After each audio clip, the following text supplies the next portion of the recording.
The I-95 corridor is going to be on alert for a potential nor'easter.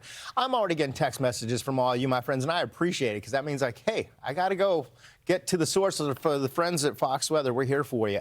We do have questions about this at this point, but let's get you going with what we know so far. Big dip in the jet continues to sag down over portions of the northern plains. We talked about some of the storms bringing some snow to Nebraska. We'll watch a surface low develop. That will pull in some of the moisture coming in off of the Gulf.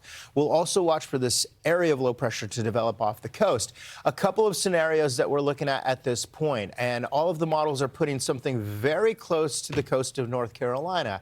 The traditional models, the AI models, the placement and the intensity of that storm is going to be big. Right now, of course, we're 3 to 5 days out. We're looking at late Saturday, Sunday, and into Monday. So what we're looking for is what is the track? How intense is this? And then once we get below that, we'll start to talk about more specifics. Right now, it's still a little bit of time.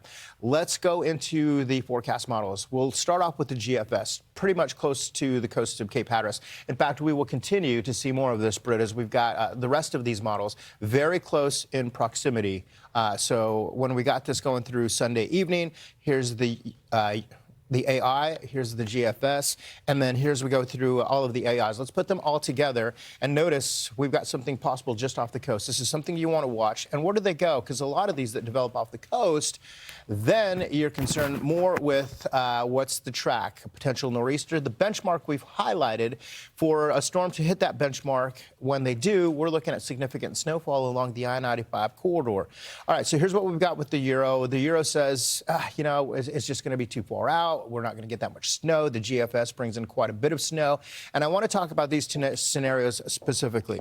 Number one, area of high pressure to the north does a couple of things. Sends in some colder air, cold Arctic air, which we need to have in place. It also acts as a bit of a roadblock, and that roadblock is going to keep that area of low pressure farther south and a slower moving storm system. That does mean heavier snow along the I-95 corridor. The system that's in place gets kicked out of here. That's scenario number one. That would be pretty decent snow for the I-95 corridor from New York to Philly, perhaps into Boston. Scenario number two is that area of high pressure is not quite as strong. It doesn't hold it in place. The cold air is not really there. And then we'll also watch that area of low pressure off the coast. So these are a couple of areas that we need to watch going forward. Chance for snow about 1 inch. At this point, that looks pretty good for a place like New York City.